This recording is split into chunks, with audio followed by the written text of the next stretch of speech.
Good day, here are today's top stories from the Pna Headlines.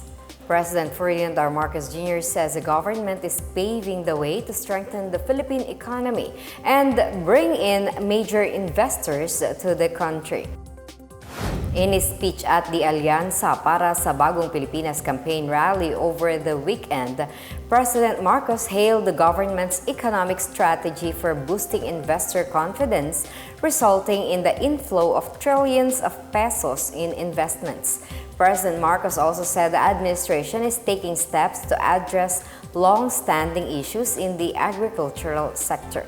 He also expressed commitment to creating policies aimed at large-scale investment and grassroots support for farmers and workers. The president cited the administration's progress to support rice production. He reported that the government has constructed 150 rice processing plants since 2023, with 20 more expected to be completed this year. He also noted the inauguration of the country's first ever coconut processing facility, which will enable farmers to compete in the global market. Other efforts of the government include infrastructure such as flood control projects and dams, improvement of the country's power grid, internet connectivity, and the subway system.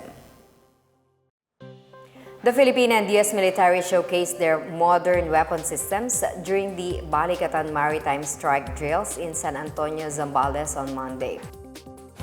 The armed forces of the Philippines and their U.S. counterparts will use as a target the Navy's old and decommissioned World War II corvette, the BRP Miguel Malvar. Balikatan 2025 spokesperson Brigadier General Michael Lohicos said the target ship will be sunk approximately 30 to 40 nautical miles off the Zambales coast. The ship will be the third to be sunk in the history of the annual joint military drills.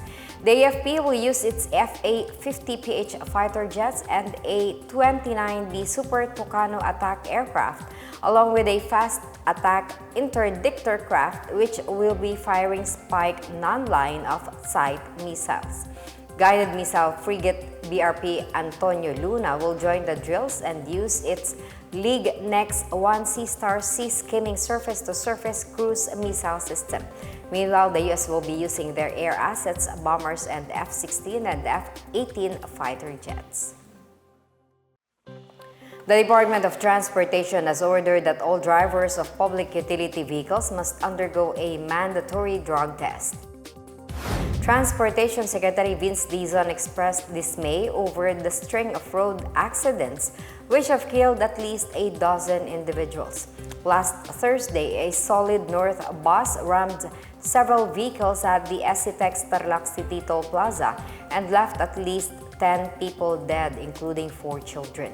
2 others died on Sunday when an SUV rammed into the departure area of the Ninoy Aquino International Airport Terminal 1. Dizon said the mandatory drug testing will be conducted on a regular basis and every 90 days. The Department of Transportation, Land Transportation Office, Land Transportation Franchising and Regulatory Board, and the Philippine Drug Enforcement Agency will jointly implement the order. He said he will sign a department order enforcing the mandatory drug test within the day, which will take effect immediately. Aside from the mandatory drug test, Dizon asked the LTFRB and LTO to limit the number of hours that POV drivers can ply the road from the current 6 hours down to 4 hours. The LTFRB and LTO will also enforce stricter and more regular roadworthiness assessments of PUVs. Other measures laid down include the stricter driver's education, the proposed installation of road limiters under the Road Speed Limiter Act of 2016, and the creation of a Philippine Transportation Safety Board. In other news, President Ferdinand R. Marcos Jr. posthumously conferred the Presidential Medal of Merit to 4 extraordinary Filipino women for their lasting contributions to the Philippine culture. In a ceremony at Malacanang Palace on Sunday, Marcos honored national artist for film and broadcast Nora Honor, music legend Pilita Corrales, film icon Gloria Romero, and international acclaimed chef Margarita Flores. In his personal address, Marcos called them icons who gave voice and identity to the Filipino spirit. He said they live on in every artist, child, and citizen who dreams to let the world know what it means to be a Filipino. Marcos hailed how they used their talent to shape the country's collective identity and made the Filipino consciousness more visible and felt to the world. The ceremony took place days after the burial of Honor at the Libingan ng mga Bayani on April 22.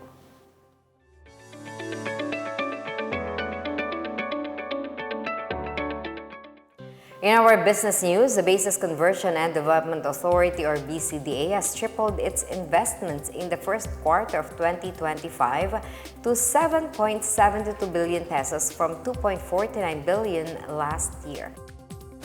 BCDA President and CEO Joshua Bincang said this was brought by the surge in investments in properties of government-owned and controlled corporations, particularly the new Clark City and Tarlac and Camp John Hay in Baguio City. Local investors poured in 5.81 billion pesos while foreign investors contributed 1.91 billion pesos. The Science Park of the Philippines previously signed a 50-year lease with BCDA to develop a 100-hectare industrial park in New Clark City worth 2.7 billion pesos. A Filipino-South Korean consortium also announced a 4.8 billion peso housing facility, a portion of which will support President Ferdinand R. Marcos Jr.'s Pambansang Pabahay para sa Pilipino program. In Camp John Hay, 4 local firms committed new investments in food and hospitality following BCDA's recovery of the 247-hectare property. Meanwhile, the United States has expressed continued support for the Luzon Economic Corridor or LEC despite the Trump administration's order to stop government financing programs in different countries. Special Assistant to the President for Investment and Economic Affairs Frederick Go said the U.S. Trade and Development Agency has increased its grant funding for the pre-feasibility study of the Subic-Clark-Manila-Batangas Cargo Railway from $2.5 million to $3.8 million. Go said the increased grant for this SCMB study reflects growing investor confidence as well as Washington's continued support for the Philippines' development priorities. The SCMB Freight Rail is the flagship project of the LEC, which seeks to link key industrial and trade zones in Subic Bay, Clark, Manila, and Batangas. And that's the latest and the biggest stories on the Pna Headlines. For more news updates, visit our website, pna.gov.ph, or our Facebook and Dex account, Philippine News Agency. The Pna Headlines is also streamed via the Servicio Facebook page. You may also watch the Pna Headlines through the Philippine News Agency's YouTube account and via the News and Information Bureau website under PNA News. I am Marita Muahe. This is the Pna Headlines, bringing stories that unite the nation.